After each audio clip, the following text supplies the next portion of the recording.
Hello and welcome to another episode of the Grey Ogre Games Podcast. Hello. Between two frames, as we I'll follow up from the last time we did this, and today we're joined by none other than a Pro Tour top three finalist, the person, Yeah, former professional player, captain of Team Grey Ogre Games, all round shit stirrer and nice guy, Tay Jun Hao. yeah. So that was so long ago, man. Like it felt like almost 10 years ago. Yeah. Years But ago. yeah, but the shit stirrer thing is always, Yeah. I'll claim it. Immortalized in his email address. Yeah. Yeah, I mean, the last time, yeah, we were obviously referencing his top three finish in Pro Tour Atlanta. Yeah. I don't know if that's the shirt he's wearing, but he flew straight to Melbourne after winning a cool $50,000 US. Yeah. I mean it's not that much, but Not that much. yeah, but it was an awesome trip, man. Like the adrenaline after that, and then heading to Melbourne to do a show. Yeah, And then Never yeah. mind the time, never mind the jet lag and the having to sleep. Yeah, I think that's what, like, the adrenaline kept going, and the people, meeting the people. Yeah, And it's really fun. I mean, gotta miss Australia. Yeah.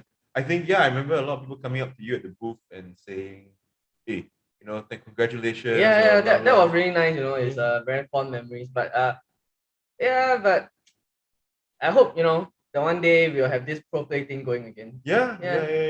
I think that's what we're trying to talk to you about today, Yeah.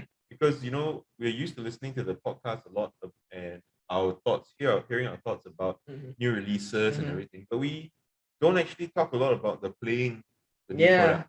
And unfortunately, because of COVID, we can't host the large scale kind of pre-release events that we used to. We used to have 30 odd, maybe 40 players in the store, and it was a great time, right? New people. Yeah, I think it's like pretty always a great event. Being at a store almost I would say every day. Bearing the rest days, like seeing these people coming back during pre-releases day, like it's just so nice. Like even it's not like we are like friends or anything, but having them coming to the store and hey, hey, you are back for pre-release, and like it's like a meetup gathering every 3 months with these people, and pre-release is just like what they say, like you never really quit magic. Right? Because these are the events that bring you back. Even people, they just come, they play, they don't worry about the cards, whatever they get. They're gonna have fun, look at the new cards, and meet friends. That's what. All sorts of people, right? You get I think we used to have this family that would come, right? Yeah. The father and the two kids, and they would play, and then they would just keep track of their scores. Definitely. Then you have the people who are like tourists, they like just happen to be in the country at the time. Yeah, new actually, set come out. that is a pretty awesome thing. I would have loved to try it, like traveling during the pre-release, and then going to different stores in different regions, like to try out like different, because like every countries and regions, I'm sure they have different cultures, and like I even heard like some of the stores in like America, they run like 6 round Swiss tournaments and things, and we followed by drafts. I heard there's free pizza. Oh, free pizza. Yeah. So that's how they like they next level the other stores, right? They're like, oh, we have this payout for our pre-release. Like, I have this payout. I also got free pizza. Yeah, I'll take pizza over packs. Disclaimer, over prices anytime. And then they do the midnight thing, so you want food, you're hungry. Yeah, and it's just different, like meeting like all those like players, and then knowing about their local community. I think that's what makes the. But no fair lah. You go to like this random store, say you're in like Brazil or you're in like Taiwan or something, and then you're this new Magic player. It's your first pre-release. You take your little pre-release kit, you sit down to open it, you build your deck, and then you sit down, then you say, this guy very familiar. Then you look at his name, I've seen this name before, and then you go and check him on Google, and you're like, hey.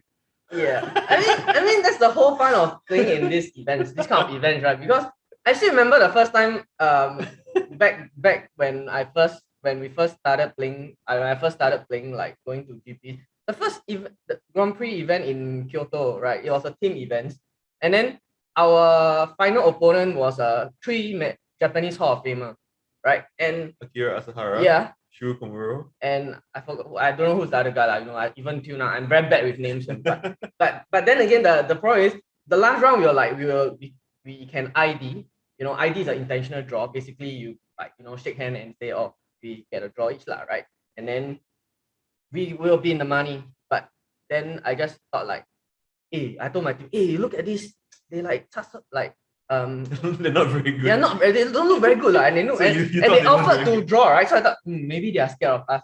Why not just whack them and get more money, right? Because there's a chance for us to get more. And then, but the thing is like, and my team was like, no, don't play around. And then I don't know why they're so scared lah. So after the match, after we signed the results, they say, do you know these 3 players are like the Japanese finest players? Yeah. Like one of the guys is the one who created the mono rate. Right? Yeah. 20 lands, 20 spells, and 20 cricket. Right. I didn't know about all this thing, right? Because that is the experience you're talking about. Like you go to the table and I think because Magic is such an amazing game that it doesn't mean that you are good, you always win. Right? Yeah, it's true. It's right. true. So and that's what keeps people playing, right? And I think pre-release makes that even a more balanced feel because everybody is looking at new cards and you don't know who's getting the better cards, who's building it the right way. Yeah. But yeah, so today the aim of this video is not just to talk about the pre-release, but to share our thoughts on the Crimson Vow archetypes, but also to give you a bit of an advantage when you play with your friends at home. Yeah. Or play with your family members, or if you're the dad and you have 2 kids, or you're the kids and you have a dad who plays Magic. We are going to walk you through a sealed deck construction process with Tay Jun Hao. Yeah. And he's gonna give you his thoughts. I'm gonna ask him questions, some related to the game, some not related to the game. And he's gonna just share his thoughts of when he's built his sealed deck with you. And you can improve your game, you can get into his mind as to how he built this Crimson Vow sealed deck, and hopefully it will enrich your play experience. And also just be a fun way to kind of like be part of the pre-release feeling. I just thought it would be cool, because we have been having the pre-release kits for a very long time, and I feel like because now with the current COVID situation, people are staying home, and instead of just opening this up and like opening boosters and looking at singles, I think it's a cool way, like even with your with your buddy, your partner, or even like your kids, right? It's like you just can open up, play a game. You don't have to be a best of 3, Like, I think it helps with the process. It's like so we're going to do like an unboxing video, but with a little bit more purpose, other than just watching you open up rares. Yeah. Hey, so talk a bit about the cards, right? Like you're saying, this card is worth thousands of dollars or $1,000. I don't know. Actually, it's the actual. It reflects the actual price, but some of the listing is like saying that there's this showcase. Sorry, the artist done by the actual. The original Castlevania artist. Okay. And I think she's pretty popular. And even until now, I seen some posts on Instagrams, and I seen people getting tattoos of the Sorins on themselves. What? So can you imagine how fan how many fans? Wait, that is interesting. Yeah. Yeah. So I mean that's something you can look out. It's called the Fang art, right? That's what you're saying. It's called the Fang variant. Yeah, it's like the vampire Fang, right? That's the edges of but I mean, in the actual vote, I think they still fall under the showcase. Right. Okay. So I heard it's quite hard to pull it. I mean, we have not seen. Oh, actually, surprisingly, I think one of the customers put one yesterday, right? In a set boosters. So it's quite nice, and I think the art is. I mean, I'm not a big fan of this anime's art, but I think it's for me, even though it's unique, right? It's very different from what you get from the usual Magic yesterday art. But wouldn't that be us breaking street date? No, because he bought the boxes. So like you can sell the boxes. I see. So that one no issue. Right. And because of WPN Premium, we have some advanced selection of collector boosters. Yes, that's to sell to the general public like yourself. Yeah. So Grey Ogre Games WPN Premium Store, very cool cards that are coming out. I looked at some of the draft archetypes, but I think we will go into that later. There's some very interesting. What are your thoughts on sealed deck? Some of the draft archetypes don't come out as much, right? So I think the problem with sealed deck is that you don't get to pick what you have, right? Because in the draft you get to pass around and you can try to build archetype around it. But in sealed deck it's more like you open the boosters and then you have to deal with it, right? And usually you don't get like the popular archetype are like black red vampires, blue-eyed spirits and things like that. Red green werewolves. I mean they made a whole commander deck. They have a whole commander deck, and there's like the blue black zombies. But you don't usually get enough. Usually you don't get enough cards on build focus archetype. So what you want to do is that you try to make use of what you have and look at the stronger colors and try to build something with it. And obviously, if you get something like a multi-color card that allows you to commit into something, then that would be the best. So that's that going would to be be my the ideal. question. Yeah. What is the one rare you want to open? Rare or mythic you want to open? I think I already know your answer to this. What is the one rare or mythic you want to open in this set? Okay, there's in sealed for sealed play, right? Obviously, everyone wants to open an alternate art story and just make $1 million, right? Yeah, right. I mean, that's one beautiful thing about pre-release. Like, open all this money and don't even care about you're winning or losing. Right? It's like, yeah, I'm gonna smash it, and I'm just gonna cast it on the table, and my opponent is like, wow, you're the real winner here. That kind of thing.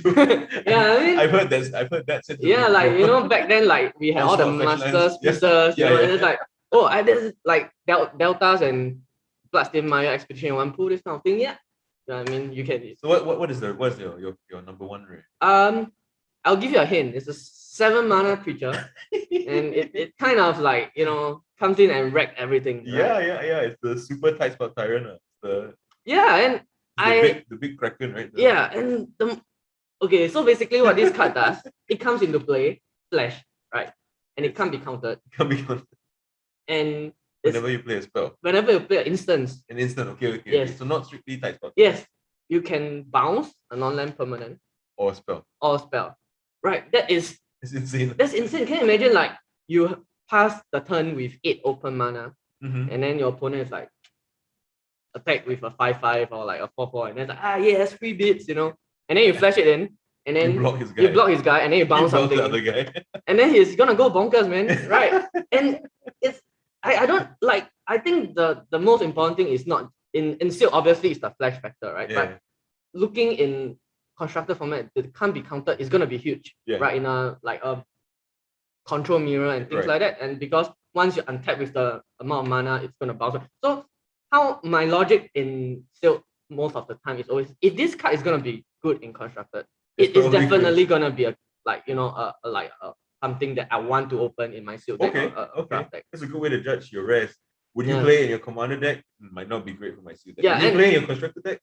Good in my sealed deck. Yeah, I mean obviously there are things like Splinter Twins and Tricky, right? Yeah, things like they are great in constructed, but maybe they need something like to go with it. But good I in think standard. good alone, good by itself, usually, and especially in modern legacy, all this, yeah. But standard is like, okay, this guy is strong. Yeah, for example, you wouldn't consider Thassa's Oracle to be a good sealed deck. Yeah. Sealed pick, right? Right. But something that's all-star like Oko. Oko is, I mean, if you ever open Oko in the sealed deck, it was... Yeah, like it's just like slam it down. Yeah. I mean, back then, like the Planeswalker was so hard to deal with. And one noting mention is that the Hero's Downfall should be printed in an uncommon slot, right? I think we'll cover that when we build the decks, but I agree. There's a lot of very good removal. Yes. And in the uncommon slot is not a bad place to be for seal, right? Because in draft it's a premium, right? It's a very, very premium card pick. But in sealed, you get 6 packs of it. Yeah. So this will take us to kind of the end of this kind of introductory phase of this video. And next we're gonna see we're gonna watch Jun Hao as he builds the deck. And I'll just be asking him annoying questions all throughout while I'm sipping on my water. Cool. Okay. See you soon. So welcome back. This is the second segment of our kind of Crimson Vow box break / sealed deck tutorial / let's just talk about not going to Magic events. Yes. So this is my own pre-release. Your own pre-release. Okay. So you never see any of the cards besides the ones that we opened for the I mean, I've seen a bit. Like I said, that's my favorite card, rare in the set, and also some of things, but I haven't really played with it a lot. Yeah. Okay. So I think this is something like my pre-release as well. Sure. So let's get started. Let's get opening. So this is a Crimson Vow pre-release kit. If you buy it from us or any other retailer, hopefully us, you get this box sealed in a very snug piece of plastic. So it comes with it's a kind of cool pre-release kit thingy. And this box very handy. It's very useful. We typically give them away to people who want boxes. Get a dice with the Crimson Vow logo on it, as usual, for the set. And then 6 booster packs. And you get this little advertisement thing. Hold out. Hopefully it's not the advertisement that says play Magic online, don't play in the store. Nah. They don't do that. I don't think they do that anymore. Yeah, right. Okay, so this is one and box. It isn't a Grey Ogre Games podcast about Ben Okay, so about Hasbro practices. This is the card divider, which I think is interesting. Now they do something like a bet, you know, like you have a bet token, you don't have to go looking for a bet. As opposed to like just just like any art. Like so I think this is something I think that's cool. Yeah. Okay. And this his pre-release card is gonna be are you gonna do it backwards? You're gonna open up the foil is right in the front, right? Yeah. So you get three tokens, some day and night, some placeholder cards. Yeah. Oh, these are just things to help you play the game, right? Oh, it's a double face card. Okay, since I reviewed it. Okay, so this is my pre-release foil. It's Overlord Oddity, right? Yeah. It's a 4 mana for Trample Haste, right? Okay. I think this is I'm pretty happy with it, you know, in my suit deck. Okay. And you can transfer it with 7 mana and it becomes other creatures you control get +1/+1 Trample Haste. And it's a 7/6. And it's an 8/8. 8/8. This shows you how much I know about Magic. Yeah, and I think it's a bomb. It's a bomb, right? I mean, happy to have this in any suit deck. Right. If it's a playing grade, definitely. And so the difference in the foiling is that last time they used to do the dates here, right? Okay. So I think since the earlier last year, they changed it to the year frame. And I mean, it looks nicer, but I think for some people they are complaining like they want to see like the dates of the set release. That's how the pre-releases foils has been. Right, so that's like for you to remember the date. Yeah. But this makes sense, like in a world of COVID and logistics nightmares. So because like pre-releases you get delayed and here and there staggered all over the world. So I think this is a better way of doing it. Yeah. Okay. Yeah. So we have a couple of and then for the flip cards, right? For the flip cards, to write the name. So you fill in Overlord Oddity and Overlord as Nightmare or something. What's the back of it? For Overlord Oddity and Overlord Behemoth. Yeah. Okay.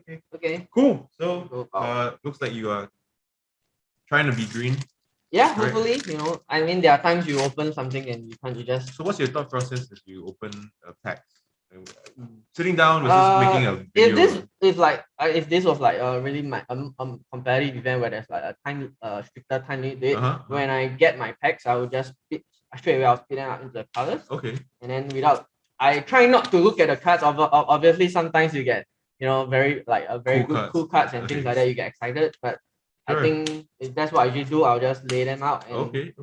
And of course, if there's anything that comes into like my colors, and then I'll be happy to look at it. And it it looks like 2 multi-colors card with two red green cards. And then I was like, okay. I was like, I'll take both it. Werewolves. Yeah, and it goes with the current theme. Okay. But I'll usually try to lay out my rares on top. Okay. Right. And then obviously the basic lands that. Very cool basic lands. I think they kind of continued what they did in Midnight Hunt, right? Yeah. So these are really very popular nowadays. Yeah, actually, you'd be very surprised how much people like these lands. And these are the showcase card they're talking about. Kind of look like a vampire fang here. So that's why they call it the fang. Is that Cameo? I don't know. I don't think it's Cameo. Those right.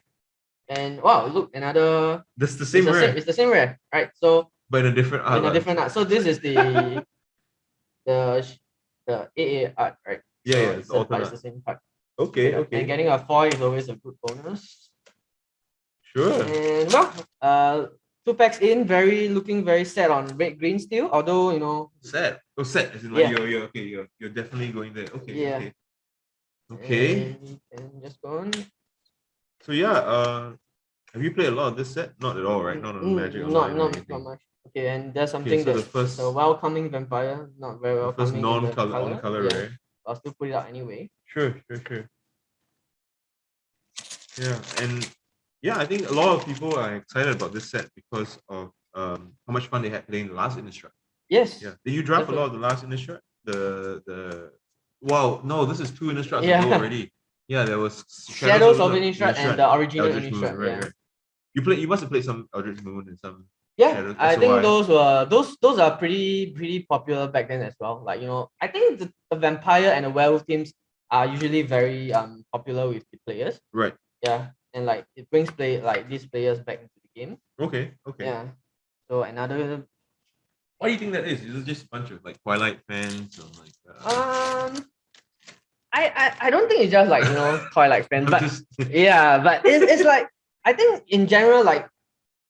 the gothic theme. Gothic themes, and also like the art are usually more involved, yeah. And also like the tribes thing kind of like brings player, like, I mean, I'm pretty sure there are specific tribes where some players they really love, Keen, and right, okay. it brings players, hey, look, these are cool, man. Like, I mean, this set we see a lot of like vampires you wouldn't otherwise seen in some colors, right? Sure. Like, for example, a good example white here is a vampire. white vampire, yeah, Right. the welcoming vampire. You don't get a lot of those previously. Sure. So that opens the tribes to like more colors, and like things like Agar Markov's, like the commander comes have more applications to it. Sure. Yeah, okay. So I see a lot of he's some cards that I actually recognize from. Yeah, there's some reprints. This is the Blood Vial Purveyor. Okay. That is your 5th rare. It's black. Yeah. Doesn't look like does it? Whenever an opponent casts a spell, that player creates a blood token. Player creates a 1. Okay. Well, yeah, it's a 5/6 4-mana 5/6 flying trample. So it's kind of like the black version of your Overworld Oddity, right? Yeah. A huge 4-mana payoff. You get a lot more. Wow, I have a mythic. And it's in the It's in the last color that you have. So that kind of puts me all over the place right now. Okay. So we are kind of more or less done with the packs opening here. Sure. But it's also kind of cool, as somebody who's not looking to play sealed, even if you bought a pre-release kit, it looks like you get pretty good distribution of rares. Like you get some rares, and you get a mythic alternate art one, which looks. I mean, you won't always get it, but it seems like it's a good distribution enough for you to, if you want a taste of the set, and you kind of want like a skin down and a pre-release for, it's good value. Okay, so when I'm usually after opening a pack, what I like to look at is I like to look at my rares, because that's usually a lot of times those are the cards that's going to win the game, right? And as we saw earlier, the pre-release foil and these 2 duplicate rare puts me 1 to be in red and green, and this Howling Moon looks pretty good, right? At the beginning of your turn, target wolf or werewolf you control get +2/+2. Okay. Right? I mean, it might not be something that I always have, but it's something that Okay. And what makes it better is that whenever opponent casts their second spell each turn, even on my turn, you make a 2/2. Yeah, I get a 2/2 wolf, right? So which makes the first ability relevant. Sure. So in a deck whereby your opponent try to has a lot of double spells, and it might not be that great, but it's something that I think could be win you the late game, right? And obviously, I don't want to rule all these out, even though they are one-off. Yeah. Right. I mean, I could easily go into like a green black, or like green white, or like even green blue, right? There's like and looking at my multicolor cards, obviously I have a Child of the Pack, which works well with the werewolf teams, right? Because I create a 2/2 werewolf, and then her by itself is a werewolf. Yep. Right. So it looks like your 4-mana slot is quite heavy, yeah. Yeah. And to be honest, these 2, like, you are not happy drawing both of them, right? Because they are legendary. So you can't have them. But the thing is that you're something happy to draw one of them. happy to draw one of them, right? Happy enough to have a dead card in your hand. Yeah, and it's something that it's in a color whereby green are usually tagged with like biggest creatures, power and toughness. Okay. And this Helena and Alina gives your creature haste, right? So it allows you to, like, on a 5-drop, turn 5 you cast some big creatures on turn 5 or turn 6. Okay. And then you give it haste and you can attack right away. Right. So I mean, it's not like a win, like you cast this card and you win the game kind of bomb, but it's something that we want. And one of your other creatures already has haste, so you lose out a bit of value there. So, and then obviously you have a green-white card that is more towards a human. I would assume a human archetype. Do you think this is a format where you can play 3 colors?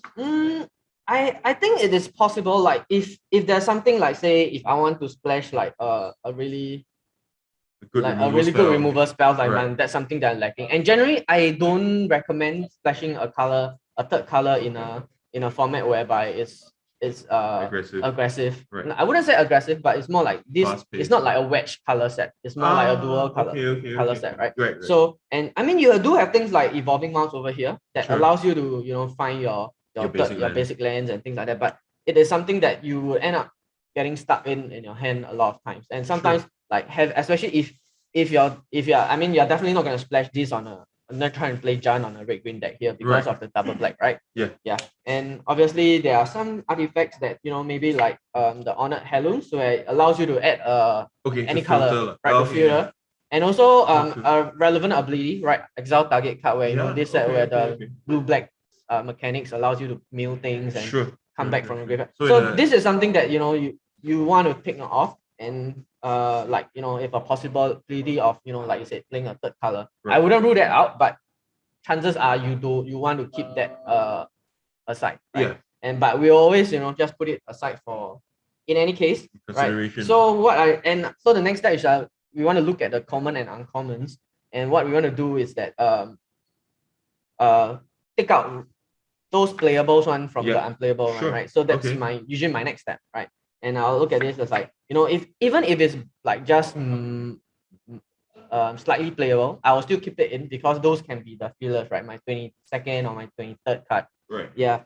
But anything that, you know, like for example, this guy, right, a wedding invitation, like it's like a 2 mana replace a card and it gains life link for a vampire and things like that. It doesn't really do I feel like it doesn't really do much, at least for now. I would just maybe just remove it from my pool. Right. So I'm gonna do that now, and maybe later as we go on, we can talk about more cards. Yeah, about the cards that you decide to cut. Yeah. That may have looked good in other formats, but not good now, and cards that you think are always gonna be good. Yeah. Kind of suit that situation. Oh, so you're even looking at the white card, despite being like hard set on.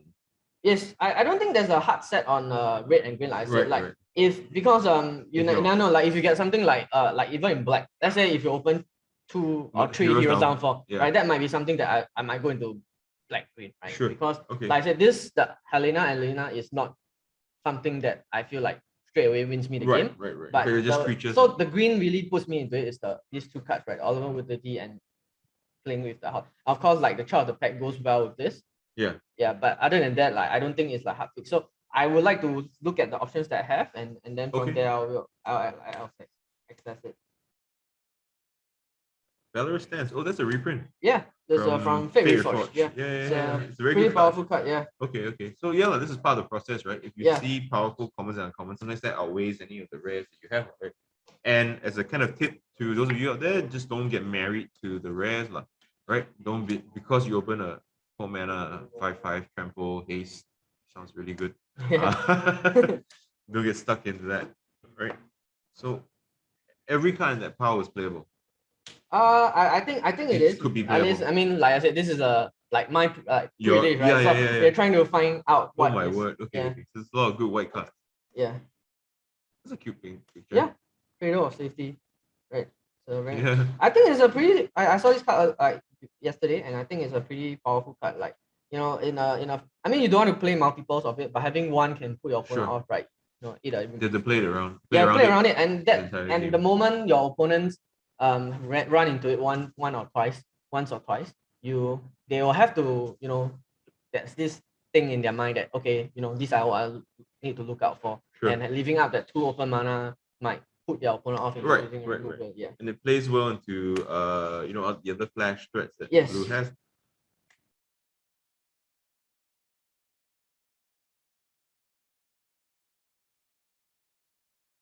So black is the zombie theme.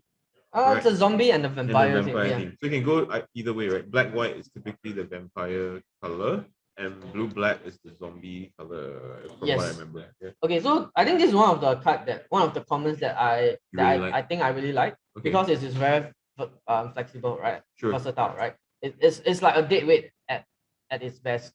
It's a vampire. The versatility allows you to pump your creature to like get in the late games, and because in the early game like you want to kill an early drop to gain back the tempo. This would be awesome. But in the late game, like if your opponents are casting like 5/5, 6/6, and and your creatures are just stuck there, right? This could help in a way. But it's also not strictly a modal dead weight, because if your opponent's creatures are vampires, then you're in trouble. Yeah, definitely. But but the thing is that if in this set, right? Most of the time, if you're playing like that, probably you'll have some sort of vampire as well. So it could be something like. So for example, would you side it out against a vampire heavy opponent? Yeah, definitely, because I think to have a 1 mana plus 2/2 perk is not that great, especially when in a limited format there are usually a lot of removers running. People will want to play all their removers. Yeah, for sure. That's interesting. So yeah, I like cards like that. They make you choose. They make you think about. It's easy to play Heroes Downfall, right? It's 3 mana, destroy anything. But I like the card like that, like Gift of Fangs, where you have to choose, like, right? You have to make choices about what is going to be in your deck in game 2, what should be in your deck in the first place. Yep. And the draft situation makes it even more exciting, right? More interesting. If you know that there's a lot of vampire cards that have been taken, you wouldn't think about playing that in your deck as much, maybe, right? You're like, most highly likely that at least one or two of my opponents is going to be playing vampires. Red seems like a pretty interesting kind of set of cards. Seeing right? a lot of removals, so something that I'm really happy with. If I could, I would just play like 12 creatures, 11 removal. Okay. But that don't usually happen. Like, so in limited, like, removers are your best friend, right? Because if you have a handful of removers, I mean, you're not going to lose. Yeah. I mean, obviously there are planeswalker factor coming in, but you want to, like, you be able to deal with most of the threats. But you open a removal spell that looks like it's pretty good against planeswalkers called Rend of Flame, Rending so Flame. It's 3 mana. It's just 5 damage to target creature of planeswalker. If that permanent is a spirit, they also do 2 damage to permanent's controller. Oh wow! I think it's pretty good. Like 3 mana for 5 damage. I mean, I think it's a good even rate, it's a good rate. I think it's even constructed playable, right? Because you're able to do it. It's like in most scenario, it would have been a red Heroes Downfall. Right. And this is and compared to Heroes Downfall, this is actually a splashable color, right? Because it's only a 1 rate. It's not a double rate. I see. Double black commitment like the Heroes Downfall. Yeah. I mean, last time I played limited was in Nationals 2010, and you paid 5 mana for 5 damage to a creature. Turn to slag. So okay, so the red power looks pretty thick. Yeah, so pretty happy with it. Considering that what we have on top here on the rest. Yeah, for sure. And then we can obviously look at the recruits. The recruits are something that I think is borderline. Okay. The training mechanic. The training mechanic is very interesting. What is the training mechanic? So whenever it attacks and something with a greater power together, you can put a +1/+1 count on it. Right. So if its mentor is attacking with him. Yes, and this recruit thing, it might look like very underwhelming at first, right? 4 mana for 1/1 with a training mechanic. Right. But the thing is, it creates a 3/1 green ball token when it enters the battlefield. Right. So the next turn when you attack together and they get pumped. They get the boost, so the ball would be able to pump this. Okay. So the ball, let me get this straight. The ball is training this recruit. Yes. So the ball is the teacher. I mean, I think it's a training for the recruit. It could be like, the recruit training to manage his ball. Yeah. So and one very good thing that like it works pretty well with this, I feel like, because if you cast this is a turn 5 play, right? And it comes in and then you can give this haste and then attack with the Halana and you get trained right away. Right. And the next turn when you attack again, it's still a 2/3. You still get to train again because it's a bigger power. Right. So I think it's something that, although I would say not very great on itself, but I think it's something like a valuable card. Yeah. Okay. This is the generic 6 mana big fat creature that you get every set. What's the one? Colossal Dreadmaw. It's kind of a bit of a meme, that's a mythic. Yeah. No wait, Colossal Dreadmaw?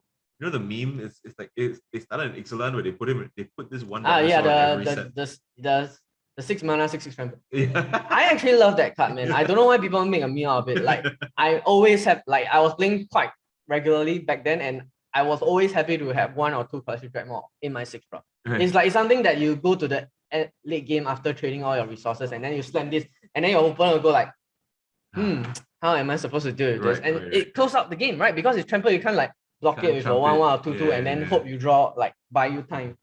So that is something that I know. I mean, clearly they like it so much that they put it into like double master. It actually works well with this. It's true. It's true. If there was Colossal Dreadmaw in this set and you had that rare, it would be really, really good. You slap them 6 across the face. March. Okay.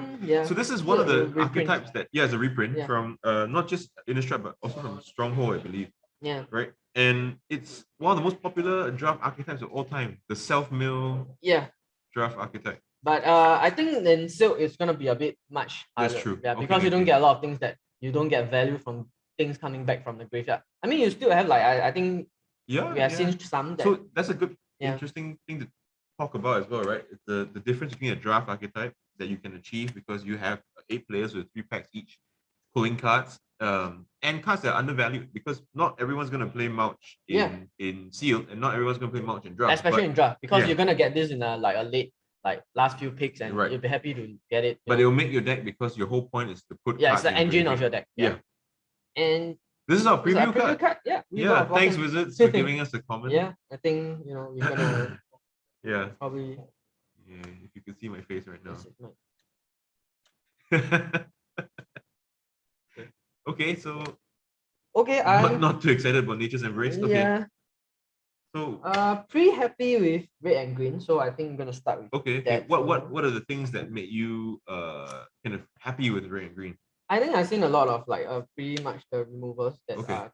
So the red makes you happy, right? The green in a common slot for a break. And the break is a good rate, 2 mana for 3 damage. Kills an artifact. Nothing too important to kill, I think. The bump spell, which is probably a filler.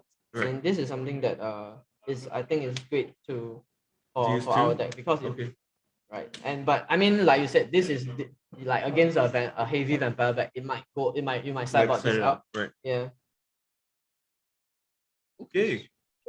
And for the green, over at the green side, I'm pretty happy with like the quality of the creatures. Okay. I just like the recruit that you mentioned. The recruit, and then they are like I think this this is like our the colossal dreadnought, right? And we have 2 of them, right? 2 flourishing and in a format whereby life is pretty, I feel like life gain is very rare, right? Except for the vampire decks. Yeah, but this allows you to like raise your opponent, like if your opponent think he can outraise you, but then you get this on turn 6, you gain some lives. And this is also a theme, right? I've seen a lot of the toughness of the creature matters. Yeah. For the green. I think it's more towards a black-green team. They go with the toughness of the creature. Right. And those are things that comes back from the graveyard as well. So that is where the march would have been coming with handy. Okay. Which is very flavorful. Like so like something dies, it comes back to life. Yeah. So I think this is it fits into the wolf team, although I mean it's not something we're trying to force here, but and you have the accelerator as well, our preview card. Our preview card, yes. And that maybe makes it that maybe we might actually be able to look at the Nature's Enclave. Although it's not Nature's Embrace, although it's not something that I'm very happy to play because these are the things that usually if you pass on the creature and they have removal, it's a 2-for-1, right? Yeah. And that you don't want to put yourself in that position. That's the situation where you're 2-for-1 yourself. And Bramble Armor is a reprint, right? It's not something that like I would be happy to play in, and especially not 2 copies. So if anything, I might just look at 1 copy of it. And this Massive Might is like a giant growth, right? Yeah. But you get 1 less power and toughness, but you get the trample, which is relevant because in a format whereby you have 6/6 and then you could use it on it. So if you've committed to red green, why don't we see you build the red green deck now?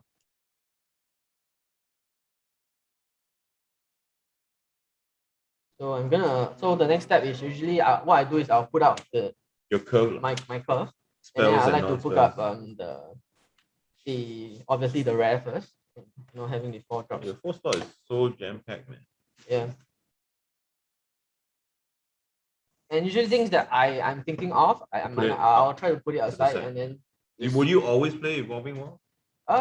In a 2-color, I don't recommend, especially when if you like.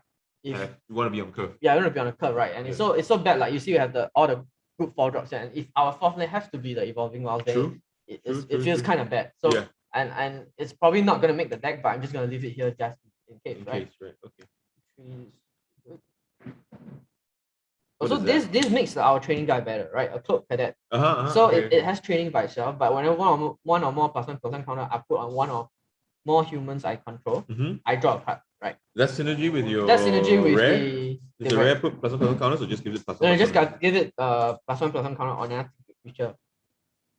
So it actually gives it +1 X +1/+1 counter. Right, so there's synergy, right? When 1 or more X +1/+1 counters is put on a humans, they put in humans. Oh, they are humans, but they are all humans, and I think I have a quite number of humans here. That's quite cool. Like, this is the best, right? Human werewolf, this is the kind of place you want to be at. So that's quite cool, because I think the training mechanic was supposed to be a green-white mechanic, but Yeah. because it has some sort of overlap with the red green stuff, Yeah. becomes quite useful, quite playable in your deck. So these are not. These are what. 5 mana look at it. 2/2. I don't know too much about Sea Magic, but I know 5 mana 2/2 is not where you want to be. Okay, so the curve looks decent. I mean, obviously the 4 is a Looks bit like you're a jam bit, packed, yeah, but I can look at what the red offers. a bit me. short of creatures, it feels like. Yeah, probably some 2-drops. Yeah, This is really a, are that short is of 2 pretty drops. good. It's Oh my like God. a flame tongue, a Flame more Tongue expensive Kavu. flame tongue kabu. Okay. For those of you who don't know, Flame Tongue Kavu, it was when I played a lot of Magic. 4 mana 4/2 comes into play to use 4 damage to any creature, right? But it has to deal the damage. You can't choose. Whereas this can deal 3 to any target, so you can actually dome your opponent for 3. You can just ding him for Yep. 3. Okay. Oh, I got some. Got some reds 2-drops? actually makes it better. Oh wow, okay. So red is shoring up your 2-drops. Yep. Okay, Okay, so we laid it out. you've added more to your 4-drops. Yeah. Okay. And I mean it looks okay, like because I usually want to be like at like Mid. 4 or 5 of Okay. them. I don't want to go to 6. So I will probably look to cut one of them and try to insert like like a lower drop into Sure. in. Sure. So As it stands, you have unfortunately the rooks like the recruit might have to Might go not- for now. yeah. Might not make the cut. okay because you had 17 creatures, right? Yes. And I don't usually want so many of the 6-drop as well. So I might take Cut out one one of of this the- as well. And other than that, I think I'm pretty happy with the rest of the maybe this guy. Okay. It doesn't really do much. It's a 3/3 vampire. Right. But it seems like being a vampire could actually be a good thing, right? Because of all the cards like Vampire's Vengeance, Gift of Fangs. Yeah, but the vampire vengeance is something that it could work on the work against me, right? Yeah. Because I have werewolves and humans that are okay. that they have low power. Low toughness. All my 2-drops are gonna die from it. Yeah. So it's not something. But the thing is that I have control of what I like. What you play, I can yeah. plan out. If I you know have it in that your I have this in my opponent hand, I'm playing against somebody who is has also humans and werewolves. yeah, and they are not gonna be casting a lot of vampires. Then I will hold back my 2-drops, Right. and then I will try to catch them. Even if Yeah. a 1-for-1 is good enough for me. Yeah. And then your higher drops survive the Vampire's Vengeance. So Yeah. So let me do the count. 7. So there's 22 cards here. Right. So Okay. I'm just like one shot. you're looking to add another one. Looking to add another one. So Okay. I want to look at something that Look at your colorless options since Yeah. or some of the friends you put at the top. yeah, No. I mean not this. What are but- your thoughts on 1-drops in a sealed form? Oh, there's another. Oh no, this is a 4-drop. This is not that. I'm a big fan of 1-drop, especially flyers. Like, yeah. like healer Yeah. hops are my He's favorite. won quite a bit of money casting 1/1. I mean, not just about the healer, like not just in constructed, right? And back then, I remember when the Guild of Ravnica was first spoiled, and we were trying to get as much draft in as possible, and like, how about I just draft as much healer hops as I can, Okay. and then I just play pump spells and just be aggressive, because when you're casting healer hawk into 2-drops and 3-drops, the least of your opponent concern is killing a 1 mana 1 flying, But right? you get to like pack him. But you for gotta one. pack him, and if it goes like five turns, it's like a 10-point line swing, because you gain 5 life and he takes 5, right? Right. And needless to say, in the end game late game where you can Evasion, right? evasion, and there's the mentor mechanic Ah, where you okay. gets to pump your healer, and once it gets to 3, 4, 4, it's not funny anymore, right? Yeah. So I'm a fan of 1-drop, but I don't think this is gonna make the cut, right? Because it deals 1 damage to the opponent, which is a something that I wouldn't mind, but creating a blood token doesn't really do much for me, I feel, in this. So there's no real blood synergies. There's no blood synergy. I mean, the only blood synergy I have is this, right? The blood notice where I sacrifice 1 or more blood tokens, target creature can't block this turn, which is good, right? It's powerful, but I think just having this, playing this is not gonna be it's not gonna be enough. And looking at, but there are not a lot of options that I have. Like this guy is another 4-drop, right? Which, it's werewolf, it's human, it's great, 4 mana 4/4, but it's not something that I want to be playing, I feel. On the topic of werewolves, do you feel like the lower costed werewolves are more playable or the higher cost ones? Right, because it seems unlikely that if you cast something early, that they will pass the turn without, like, either player will pass the turn without casting a spell, right? Yeah, because of the day and night mechanic. But, But on the flip side, it also means that if earlier werewolf means that you can fill in your curve by, say, passing the turn, right? yes, definitely. And I think having a earlier werewolf is also very dependent on the situation, right? Right. Because if you are casting something that is like what we have here, like the wolves, they don't transform, right? Then it They're already doesn't wolf. it doesn't do much. But yeah, Yeah, right, that's like human. like casting this on turn 4, and if your opponent decide to pass the turn without casting any, Yeah. you know, if they are playing a slower deck like a blue black kind of mill deck, control-ish deck, and they are forced to commit into action, right? Yeah. Because it's not going to be fun when I flip this guy. Yeah. And I mean, this is I would say, like, if it might be something that I will look to play another 4-drop, right? If the format is a bit slower, but blue heavy, if the format is much faster, then I would generally want to feel something like, you know, in the earlier part, right? I feel like one thing that people forget a lot is I feel for me is the basics of limited format, right? The curves are very, very important. Okay. And I feel like in any limited format, the main thing to observe is usually the curves. And being a limited format, like, the best thing that can do for me, at least I feel, is to win with bad cards. I wouldn't say bad cards, things that, like, you feel like, oh, this is like, okay, 5 out of 10, 5 out of 10, 6 out of 10. Okay. But when it's like you can go into like a 2 mana, 2/2, 3 mana, 3/3, 4 mana, 4/4 into removals. Yeah. And your opponent just go turn 2 pass, turn 3 discard 2 card, draw 2 card, that kind of thing. Right. And by the time they untap with 4 or 5 lands, they are like so behind. So far behind. And this is what they call, like, you know, the tempo game. If you can curve up nicely with removals and pump spells, it puts you so much ahead. Okay. Right. Okay. But cards like Vampire's Vengeance also help to punish that kind of play, right? Yes. And obviously you won't, and to be able to do that, you need to have a good mana curve. Right. And this I wouldn't say this is a good curve. This would be something I would say maybe like average, slightly worse than average. Because what I want to do is I want to have like 5 or 6 2-drops. Okay. I want to have, like, you know, the same for 3-drops, and maybe like 4 draws, and like maybe 2 or 3 5s, and 1 or 2 6 is fine. And, you know, the high end of the curve. Right. And obviously, I mean, I'm not saying that you don't want to be playing, like, if I get like all my rares in 6-7 drops, like if I get 6 of the 7 mana Kraken, I'm just gonna play it all, right? You know, that kind of thing. And a whole bunch of removals. Yeah, a whole bunch of removals, and just play, like, you know, things that delete that. Right. But yeah, but all things being equal, without some crazy distribution. Maybe I can look at some things that I can fill up the curves with. Yeah.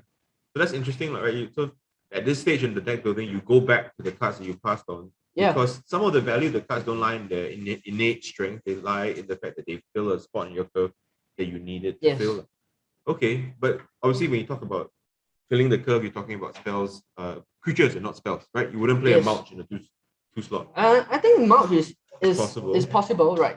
But it doesn't fit. I don't want to be putting like any of this into my graveyard, right? Because there's no synergy, no synergy in it. Okay. So unfortunately, we do not have any good options. I mean, this is decent, like, against maybe I would say a spirit deck that creates tokens. Okay. You know, but other than that, like, the border window is interesting, but I feel like I have enough 3-drops. What I really want to look at is 2-drops. 2-drops. Okay. Yeah, and obviously not worth splashing for 2-drops. Not worth splashing for any 2-drops. Because it's hard to get that mana on demand and on the turn that you want it. Yeah, and so I might just end up playing another 4-drop, which could be this, or the recruit. Right. Yeah. Yeah, then it remains to be seen whether you think Seal is slower or faster, right? Yeah. Do you need to put more pressure, or can you afford to pass and let your werewolves flip? And if it's like I'm playing against a slower deck, like, I know, like, my opponents are like, you know, turn 2 cast a defender, or like 1/3 slow guy, and turn 3 he just passed the turn holding back for removal.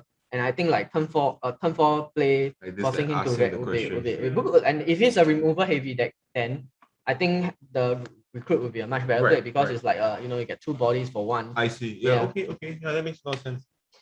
And but then usually the next step what I'll do is that I will, even though this is my fixed color, I'll still want to try to look at other colors. Like like I will try to build like green with maybe like White. white or Correct. even black. Because you have a hybrid green white card, right? Yeah, the hybrid green white card, and I got the I mean, it doesn't really fit the team, but it is something that it's powerful, right? Yeah, One or more creatures. because I get to draw a card, and this is by itself is a 3 mana 2/3 flying body, which is I mean not great in the current limited format, but I think the ability is. But that's something that you would do after building what you consider to be your main deck. If I have time, and obviously in a pre-release, like you want to be making the best out of experience, so like you want to try to play with like other cards, getting a feel of it, and like on a normal pre-release setting, like you want to have like be playing like the more afternoon pot and then after go to the evening pot. So like you want to get try out as much gameplay as possible, right? And I think as we saw earlier, the white cards are actually pretty good as well. But I mean that's something that's really cool about the way that you do it this way, which is that hey, if you're bored of playing the red green deck, you and your opponent can go back to the drawing board, and then if you're playing 2 players, in the store, or you're playing 4 players at home, you can just go back to the drawing board, rebuild your decks, right? Or exchange pools. Right? Or the other way is that if it's just me, like we we are trying playing among ourselves, we can just swap our decks, and we can see how each of us build it differently. Exchanging the pools. That's something getting the best value out of the previous kits. So, pretty good. Okay, so look at the whites, man. Sorry. I just can't help to see the number of the removals that are in this format. And this is not that great, but these are like all the premium removals that I think is pretty good. Cool. Yeah. So what will you rate your red green deck out of 10? Definitely not a 10/10. I think something along the lines of like 7. Okay. I think I'll be pretty happy. I think this is, if it's a pre-release, I'll be looking at maybe like a 2-1 or 3-1 kind of situation. Like if I'm lucky with my draws, I'll probably be winning all my games. Right. But sometimes in pre-release you just meet like more powerful decks, and sometimes you just can't help. Sure. Yeah. Decks with 7 mana. And if this was like a Grand Prix or like a Magic Fest kind of event, I think I'll be pretty happy if I can make it to day 2. Which is usually a 7-2 record. 6. You need to be 6-2 by the end of round 8. Yeah. 6-2. But we don't know. We are not sure if that's gonna ever come back anytime. Cool. Yeah, but yeah. Cool. So thank you for building with us. This has been the Grey Ogre Games podcast. Between 2 frames. Well, however many things you want to call it. It's been deck building Crimson Vow pre-release with Tay Jun Hao. And it's been me and Pyro behind the camera. Thank you for watching, and we hope you enjoyed it. And let us know in the comments if you like to see more stuff like this, or you want me to go back complaining about Hasbro and Wizards release of products and stuff like that, or speculating about the secondary market, or you prefer more gameplay, right? Or Secret Lair, or Secret Lairs, or LL. You want me to talk about vintage? You want Jun Hao to talk about what it's like to play in the Pro Tour? Yeah, let us know. See you.